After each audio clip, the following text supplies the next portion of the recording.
The secret wealth of dozens of world leaders, from the King of Jordan to the President of Russia, has been exposed in one of the biggest ever leaks of financial documents, dubbed the Pandora Papers. BBC Panorama, in a year-long investigation involving more than 650 journalists, has had access to 12 million documents, sparking allegations of corruption and global tax avoidance. The US says it's very concerned about what it called provocative military activity by China near Taiwan. It follows flights by Chinese military jets into the Taiwanese air defense zone over the past 3 days, raising tensions between the island and Beijing. Reports from Kabul say Taliban fighters have launched attacks on suspected Islamic State militant hideouts hours after a blast outside a mosque killed 8 people. We start in Afghanistan, where a bomb exploded on Sunday afternoon in Kabul. A spokesperson for the Taliban says several civilians were killed in the explosion.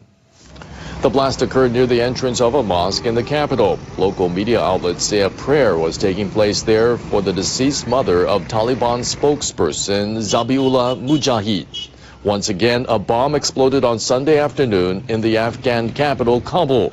A spokesperson for the Taliban says several civilians were killed in the explosion. The blast occurred near the entrance of a mosque in the capital.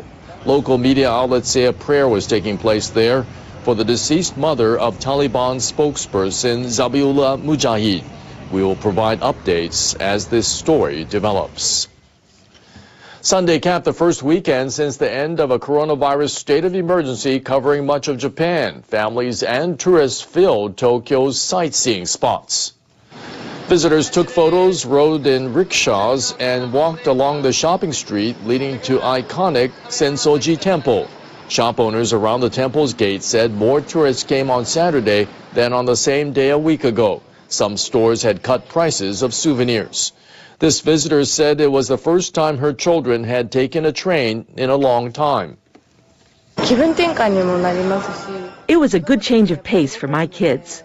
We want to enjoy going out while taking careful measures against infection. New cases have been falling in the capital. Officials reported 161 new infections on Sunday. The daily figure has been below 300 for 8 days in a row. The Japanese and U.S. Coast Guards have conducted a joint drill to enhance their preparedness to deal with suspicious ships.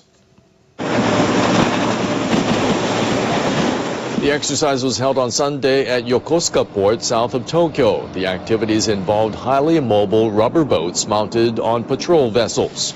Personnel rehearsed turning their boats at a right angle while traveling at high speeds and moving in parallel. They also simulated procedures to stop a suspicious vessel by cutting in front of it or sandwiching it from both sides. Coast Guards are believed to be stepping up cooperation in response to China's increasing maritime activities. To maintain maritime security in the Indo-Pacific, we will work together to improve capabilities in the region. The exercise was the 5th time the two countries' coast guards have practiced together this year. Japan's Nissan Motors says it's in talks with a Chinese automaker to sell its factory in Spain as part of its restructuring. Nissan had said it plans to close its Barcelona plant within this year, but it says it's discussing a possible sale of the plant to Great Wall Motors. Nissan says it aims to reach a final agreement with the Chinese company this month. The Japanese firm had initially planned to close the factory last year. It delayed the closure for a year because workers and the Spanish government strongly opposed the plant. Nissan has reversed the expansion policy of its ousted chairman, Carlos Ghosn. It's working to reduce its overall production capacity to focus on markets in Japan, China, and the U.S. Observers say the sale of the plant in Spain would be a major step towards achieving this goal.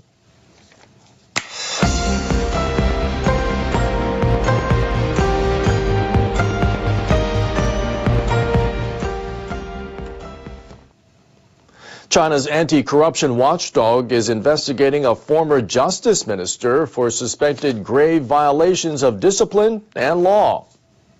The Communist Party's Central Commission for Discipline Inspection announced on Saturday it is investigating Fu Zhenghua, It has not revealed details of the suspected violations. The commission also said on Thursday that Sun Lijun, who is the former deputy head of the Ministry of Public Security, had been expelled from the Communist Party. It said he had accepted large amounts of money and property and led a decadent lifestyle. A former member of the Chinese leadership, Zhou Yongkang, was jailed for life on corruption charges in 2015. The former domestic security chief was accused of conspiring to overthrow President Xi Jinping's leadership. Analysts say the leadership is trying to tighten its grip on power ahead of the Communist Party National Congress in the fall of next year. Qatar has held its first national legislative elections since gaining independence from Britain in 1971. The Persian Gulf state is apparently trying to cast off its image as a hereditarily ruled country ahead of its hosting of next year's Soccer World Cup.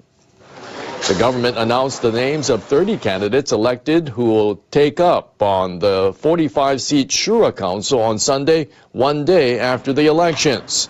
The other 15 members will be handpicked by the Amir, a member of the ruling Al Thani family. The Amir had previously selected all council members. All of those new legislators are men. The more than 20 female candidates failed to win any seats.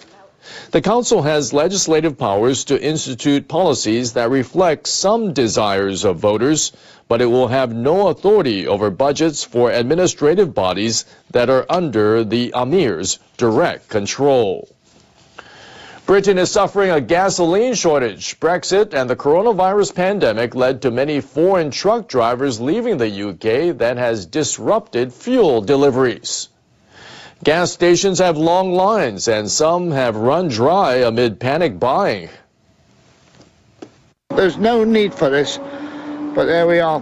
That's the world we're living in. I think it's a joke, to be honest, especially with key workers like us. I mean, I got a quarter of a tank now and I'm struggling to find fuel. Military personnel will start delivering gasoline on Monday, and the government plans to issue temporary visas to foreign drivers. But a transportation organization says the situation calls for around 100,000 drivers. Worker shortages and delivery disruptions are being felt in other sectors. Shelves are empty at grocery stores in some parts of the country.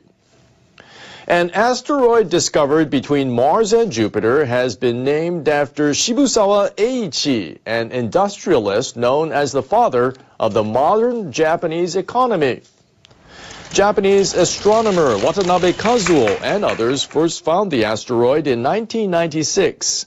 The International Astronomical Union officially decided to name the asteroid Shibusawa Eiichi on September 2nd. Watanabe submitted an application for the name in April 2020. Shibusawa was born in 1840 in Saitama Prefecture. In addition to the asteroid honor, he'll be featured on Japan's new 10,000 yen banknote, scheduled to enter circulation in the first half of fiscal 2024. Those were the stories for this hour.